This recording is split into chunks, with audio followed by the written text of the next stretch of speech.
ഞാനൊരു കമ്മ്യൂണിസ്റ്റ് പ്രവർത്തകനാണ്, പാർട്ടി മെമ്പറാണ്. പക്ഷേ ഞാൻ മനസ്സിലാക്കുന്ന ഒരു കാര്യം എന്ന് വെച്ചാൽ, ഇപ്പം നമ്മളിപ്പം ഒരു എക്സ് കമ്മ്യൂണിസ്റ്റ് എന്നൊക്കെ കണ്ടു ആരിഫിൻ്റെ പോസ്റ്റിൽ. അപ്പോൾ ഈ കമ്മ്യൂണിസ്റ്റ് പാർട്ടീനെ നമ്മളിങ്ങനെ തകർക്കുക വഴി ആ സ്പേസിലേക്ക് ഈ ഭരണത്തിലായാലും എവിടെയാണെങ്കിലും കയറി വരുന്നത് ഈ മതരാഷ്ട്രീയ പാർട്ടിക്കാരല്ലേ. അപ്പോൾ അത് വെച്ച് നോക്കുമ്പോൾ നമുക്കത് ഇതിനേക്കാൾ കൂടുതലൊരു അപകടത്തിലേക്കല്ലേ ഉണ്ടാവുക കമ്മ്യൂണിസ്റ്റ് പാർട്ടി ഇല്ലാതാകുമ്പോൾ. അത് നിങ്ങൾ ഈ സാധനം അതിൻ്റെ ഒരു യഥാർത്ഥ ചിത്രം ഒന്നുകൂടി ഒന്ന് മനസ്സിലാക്കിയാൽ മനസ്സിലാവും. കമ്മ്യൂണിസ്റ്റ് ഭരണം ഇല്ലെങ്കിൽ മതരാഷ്ട്രം പാർട്ടികൾ അല്ലെങ്കിൽ ഈ മത ബേസിസ് ഉള്ള സാധനങ്ങൾ കൈയടക്കുകയല്ല ചെയ്യുന്നത്. മത ലക്ഷ്യമുള്ള പാർട്ടികൾ അവർക്ക് സമൂഹത്തിൽ വേറുറപ്പിക്കാൻ കമ്മ്യൂണിസ്റ്റുകാരുടെ പുറത്ത് കയറി നടക്കുകയാണ് ചെയ്യുന്നത്. അതാണ് സംഭവിച്ചിട്ടുള്ളത്.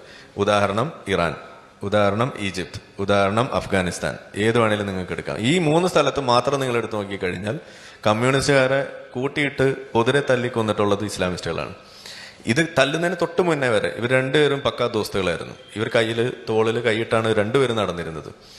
നമ്മൾ ഈ ഉപയോഗിക്കുന്ന ഒരു വാക്ക് തന്നെയുണ്ട്, ഇന്തിഫാദ എന്ന് പറയുന്ന ഒരു വാക്ക്. ഈ വാക്ക് തന്നെ ഉദയം ചെയ്യുന്നത് ഈജിപ്തിലാണ്.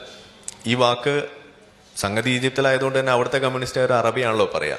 അപ്പൊ അവരന്ന് അവിടെ ഈ പറയുന്ന റെവല്യൂഷൻ എന്ന് പറയുന്ന ഒരു സംഗതിയുടെ അന്ന് അവരവിടെ ഉപയോഗിച്ച വാക്കാണ് ഈ ഇന്തിഫാദ എന്ന് പറയുന്നത്. ആ സാധനമാണ് പിന്നീട് നമ്മളുടെ ഈ പറയുന്ന പാലസ്തീനിയൻ കോസിലേക്ക് വന്നപ്പോൾ അവരത് കോപ്പി ചെയ്തെടുക്കുന്നത്.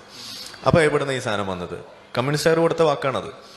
പക്ഷെ ഇന്ന് കമ്മ്യൂണിസ്റ്റുകാർ അത് ഉപയോഗിക്കുന്നുണ്ടോ? ഇല്ല. പക്ഷെ അതിന് ഇന്ന് ഏറ്റവും കൂടുതൽ ഉപയോഗിക്കുന്നത് ഇസ്ലാമിസ്റ്റുകളാണ്. എങ്ങനെ അവർക്ക് ഉപയോഗിക്കാൻ പാകത്തിനായത്?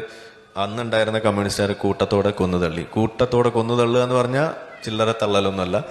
ഈവൻ സദ്ദാം ഹുസൈൻ അടക്കം ചെയ്തിട്ടുള്ള കാര്യങ്ങൾ അന്വേഷിച്ചാൽ നമുക്ക് മനസ്സിലാവും. അപ്പോൾ പറഞ്ഞു വരുമ്പോൾ മതരാഷ്ട്രവാദം ഉള്ള ആളുകൾ കൈയടക്കുകയല്ല ചെയ്യുന്നത്. മതരാഷ്ട്രവാദം കൊണ്ടു നടക്കുന്ന ആളുകൾക്ക് അവരുടെ വഴി എളുപ്പമാക്കി കൊടുക്കുന്ന ഒരു പറയണമെന്ന് തോന്നുന്നത് യൂസ്ഫുൾ ഇഡിയറ്റ്സ് എന്നാണ് നമ്മൾ സത്യത്തിൽ കമ്മ്യൂണിസ്റ്റുകാരെ വിളിക്കേണ്ടത്.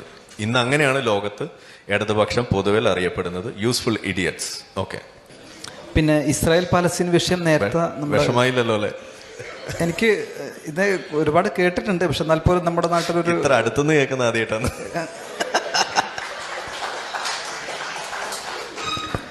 എനിക്ക് തോന്നുന്നു പിന്നെ ആരിഫിന് എപ്പോഴും കിട്ടുന്ന ഒരു ചാപ്പയാണ് സംഘിച്ചാപ്പ.